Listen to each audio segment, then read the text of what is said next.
तो दोस्तों, आपने अभी ये जो रील देखा, इसमें दो चीज देखी। ये जो वकील साहब हैं, देखिए। अभी क्या सुन रहा हूं मैं? तूने पीआईएल फाइल की है? पीआई से डर रहे हैं लोग। दिमाग खराब हो गया कि तेरा? अबे अपने पैरों पे कुल्हाड़ी क्यों मार रहा है तू? जी। ये पीआईएल जज डाल दिया साहब भी आपने? देखिए नाराज। पीआईएल डाल दी। तो ये तो पता लग ही रहा है कि इसमें काफी सावधानी की जरूरत होती है। तो हम लोग आज जानते हैं ये पीआईएल होता क्या है। हिंदी में इसको जनहित याचिका कहते हैं, अंग्रेजी में पब्लिक इंटरेस्ट लिटिगेशन। तो ये क्या होता है, आज हम लोग इसको स्टडी करते हैं। तो ये तो एक लीगल सिस्टम है जिसमें जनता को न्याय दिलाने के लिए, खास तरीके से उनके लिए जो कमजोर वर्ग के होते हैं, जिनको न्याय मिलना बहुत मुश्किल होता है, तो उनके लिए ये है। जैसे ये गरीब तबके के जो लोग हैं, दबे कुचले लोग हैं, जो अपने लिए नहीं लड़ाई लड़ सकते हैं।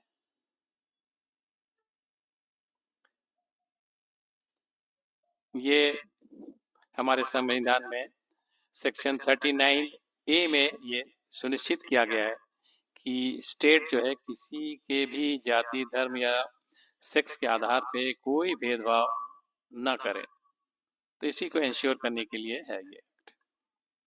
तो पहली बात तो है कि कौन इसको फाइल कर सकता है। कोई भी इंसान अपनी इंडिविजुअल कैपेसिटी में या कोई ऑर्गेनाइजेशन, कोई भी ऐसे कर सकता है, या किसी के बिहाफ में भी किया जा सकता है,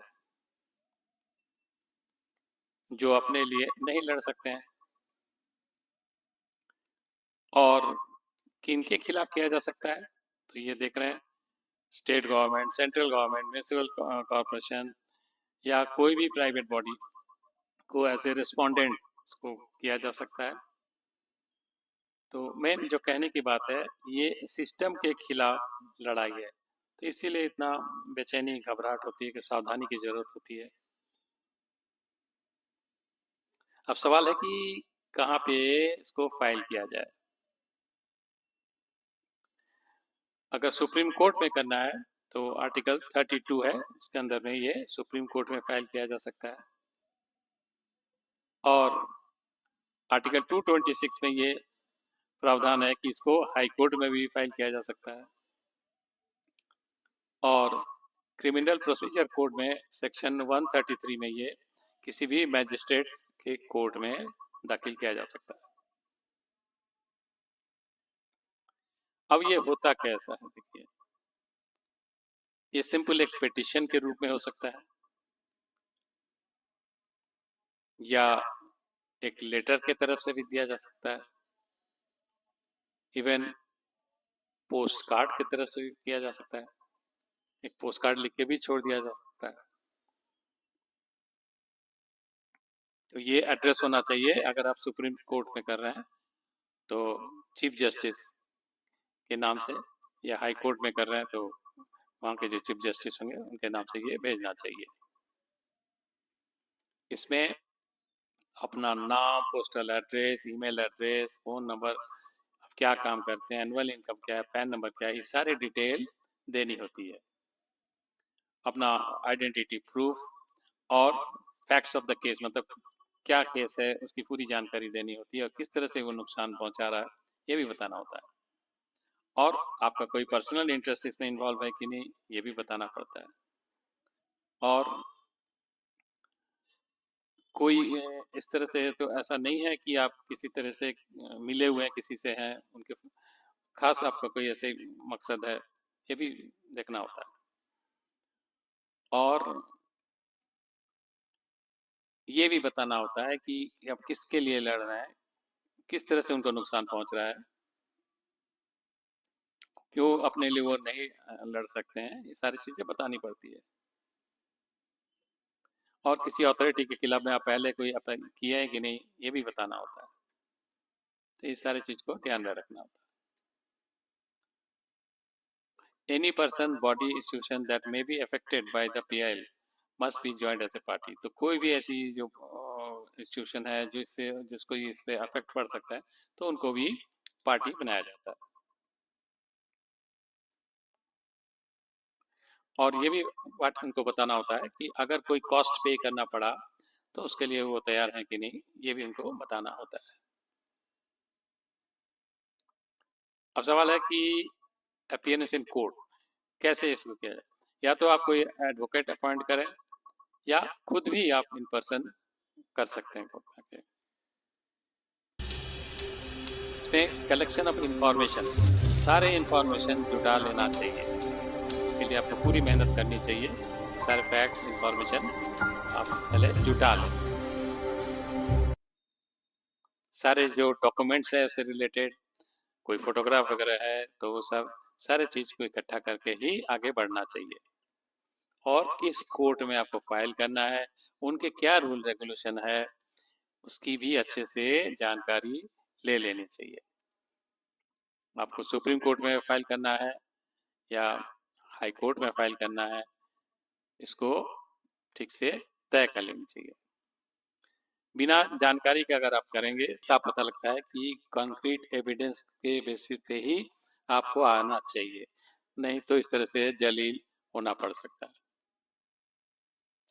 अब हम लोग देखेंगे इंडिया में कुछ जो लैंडमार्क केसेस हैं जिसका इफेक्ट पड़ा है वो क्या है, उसकी जानकारी हम लोग लेने वाले हैं। तो कुछ केसेस हम लोग बताएंगे।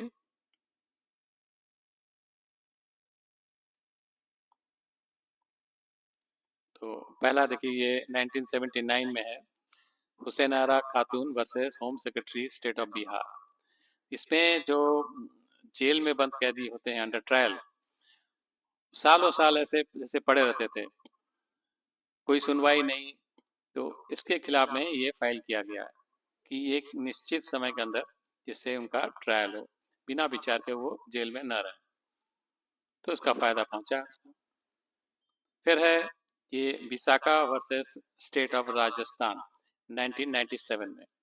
इसमें है वर्क प्लेस में महिलाओं के साथ जो हैरेसमेंट होती है, तरह तरह के उनको परेशानी के फेस करना होता है, तो उससे बचाव के लिए ये पीआई फाइल किया गया था, जिससे इस पे किसी भी तरह का इस तरह का हैरेसमेंट जो है को रोका जा सके। अगला है MC Mehta versus Union of India 1986 में। ये इसमें नदी में जो पोल्यूशन होती है, फैक्ट्रीज वगैरह का जो गंदगी नदी में फेंकी जाती है, उसके खिलाफ ये पीआई किया गया था। इसमें रोक लगाया गया, इस तरह से गंदगी आप नहीं फेंक सकते हैं नदी में। अगला है बंधुआ Mukti Morcha versus Union of India 1984 में ये किया गया। तो इसमें बंधुआ मजदूर आप लोग जानते हैं कि बिना पैसे के काम लिया जाता है, तो उनके मुक्ति के लिए ये किया गया कि इस तरह से आप बॉन्डेड लेबर नहीं रख सकते हैं। फिर है Olga Tellis versus Bombay municipal corporation 1985, right to livelihood. इसमें सड़क के किनारे जो कमचा वगैरह लगाते हैं, उनकी जो जीविका अर्जन करने का जो राइट है उसको प्रोटेक्ट करने के लिए ये किया गया था पीआई। फिर है Sheela Warse versus Union of India 1986। इसमें जो महिला कैदी होते हैं उनके जेल के अंदर प्रोटेक्शन के लिए, उनके बचाव के लिए ये पीआई फाइल किया गया था। फिर है SP Gupta versus Union of India 1981 against arbitrary transfers of जजेस। तो जजों की मनमानी ट्रांसफर को रोकने के लिए ये पीआई फाइल किया गया था। फिर rural litigation and entitlement Kendra versus state of Uttar Pradesh में 1985 में, environmental protection is a part of the right to life. तो ये हमारे जीवन का अधिकार है कि जो एनवायरमेंट का प्रोटेक्शन है उससे ये इंश्योर किया गया था इसके। अगला है स्टेट ऑफ तमिलनाडु वर्सेस के बालू, 2017 का है, liquor ban on highways. Highways के किनारे पे जो लिकर की दुकानें होती है शराब वगैरह का, उसका ये नुकसान होता है कि लोग को आसानी से जैसे मिल जाता है शराब, वो गाड़ी चलाने में उसका नशे का से जो नुकसान होती है, एक्सीडेंट्स वगैरह हो जाती है। तो इसमें ये इसलिए किया गया था कि जो इस तरह से हाईवे के किनारे पे इस तरह कोई शराब का दुकान नहीं होना चाहिए, इस पे रोक लगाने के लिए। तो इस तरह से आप देख रहे हैं कि समाज के काफ़ी कुछ हितकारी डिसीजंस मिले हैं हम लोग को पीआईएल के से। इस चीज़ की महत्वता, इम्पोर्टेंस आपको समझ में आ रहा है, और इसकी क्या प्रोसीजर्स है, क्या सावधानी करनी चाहिए। आशा है ये सब भी समझ में आ गया है।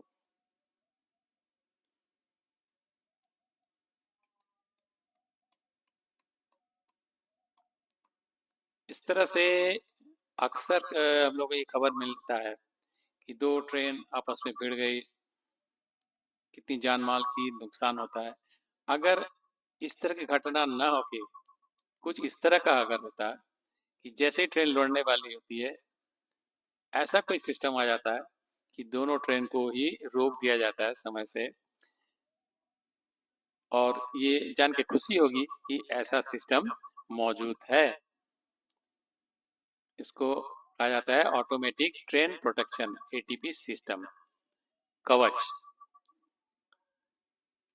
तो ये क्या है कवच, automatic train protection ATP system? अगर इसकी जानकारी आपको चाहिए तो हमारा अगला वीडियो को देखें, उसके पहले हमारे चैनल को सब्सक्राइब करें जिससे आप ये वीडियो देख पाएंगे।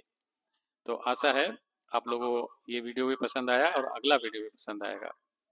धन्यवाद।